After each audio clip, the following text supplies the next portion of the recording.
No Brasil, a coisa tá patinando, porque os dirigentes, e há muito tempo não há uma união entre os dirigentes, existe uma comissão, existe um grupo de dirigentes no Brasil que se reúnem e que discutem medidas. E a ideia é mais ou menos a seguinte: se um der férias, se alguém reduzir o salário, todos vão seguir a mesma linha. Essa decisão, por enquanto, não partiu de ninguém. Ninguém ainda queimou a largada, porque estão tentando conversar também com os sindicatos. Lembrando, aquele movimento que há algum tempo tinha sido liderado por Rogério Ceni, por Alex, o movimento do bom senso, ele meio que se destruiu e não há grandes lideranças no futebol brasileiro para conversar com esses dirigentes. Então os dirigentes pensam na redução de 25% dos salários, isso registrado em carteira, então essa redução seria uma redução de CLT, e antecipar férias, como alguns clubes já fizeram, sem redução. Nós já tivemos episódios de clubes antecipando as férias dos jogadores, mas ainda sem a redução salarial. Alguns clubes não falaram em redução, como por exemplo o Flamengo, mas esse movimento de dirigentes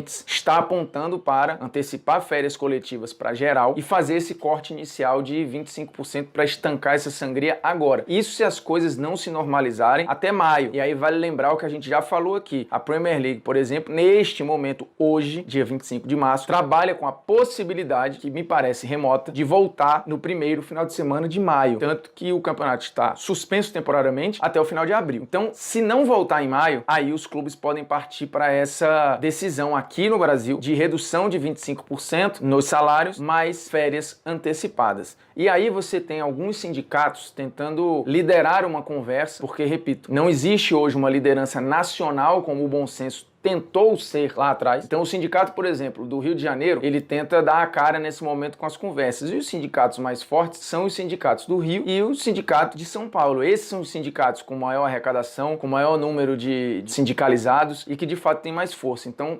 naturalmente, eles vão tentar liderar esse movimento e fazer uma negociação, ou para empurrar essa decisão lá para frente, ou para não reduzir os 25%, ou para não dar as férias. O fato é que neste momento não há unidade no futebol brasileiro. E aí há uma questão trazida pelo PVC no seu blog no Globoesporte.com, que é: os jogadores aceitam discutir se a CBF der garantias de que será a avalista dos clubes. Só que o próprio PVC antecipa que dificilmente a CBF vai topar ser avalista e garantir alguma coisa nessa situação. E aí, sem a CBF bancar, os jogadores não confiam na decisão dos clubes. Então tem neste momento um impasse claro no futebol brasileiro. Uma outra notícia que hoje repercutiu muito foi o posicionamento de Daniel Alves em relação ao pronunciamento do presidente Jair Bolsonaro na noite de terça-feira sobre a crise do coronavírus. O presidente deixou muito claro que ele é contra o isolamento e ele acha que o isolamento tem que ser vertical e não horizontal, ou seja, isola-se os mais velhos e isola-se aqueles que têm doenças pré-existentes, ou seja, o grupo de risco. Só que isso vai contra tudo aquilo que prega a Organização Mundial de Saúde, o próprio Ministério da Saúde e todos os especialistas. Nesse cenário, em um pronunciamento que repercutiu muito mal, o Daniel Alves foi às redes sociais para falar muito respeitosamente, diga-se passagem, e discordar do presidente da República, falando que isso não é prezar pela vida da população. E, inclusive, falou no Twitter sobre não adianta prezar a economia se a gente não prezar a vida das pessoas antes, né? Porque sem a vida das pessoas não há nada. E aí chama a atenção porque é uma liderança, é um cara grande se posicionando de uma maneira clara, porém educada, contra o governo. E aí a gente vai olhar lá para trás e vai perceber que o Daniel Alves nunca foi nem de um lado nem de outro. Ele parecia ali em alguns momentos estar sempre patinando, mas meio que neutro. Por exemplo, nas eleições em 2018, ele desejou lá boa sorte e tal, mas não declarou voto, não falou nada, não se posicionou, ao contrário de vários outros jogadores, mas ficou naquela, né? Torço pra dar certo e tal, e beleza. Chegou em 2019, ele capitão da seleção brasileira, campeã da Copa América. E aí tivemos o episódio do Bolsonaro entrando no gramado e tal, participando da festa com os jogadores campeões da Copa América. E o Daniel Alves parecia ali estar muito confortável e tal, e quando foi perguntado sobre, ele falou, cara, ele não comprou esse lugar, ele foi eleito para isso e estava ali como representante, como chefe de Estado, então assim, não vejo problema nenhum e tal. Foi uma postura bem neutra do Daniel Alves, que agora claramente saiu desta neutralidade e se posicionou, não politicamente, porque ele deixou muito claro no seu posicionamento que é um posicionamento enquanto cidadão. É um posicionamento raro, porque ele tem muito a perder, né, de ser esculachado, de ser criticado, de ser isso, de ser aquilo, mas ele foi lá, no momento em que muitos optam por não falar nada, o Daniel Alves se posicionou dando uma opinião,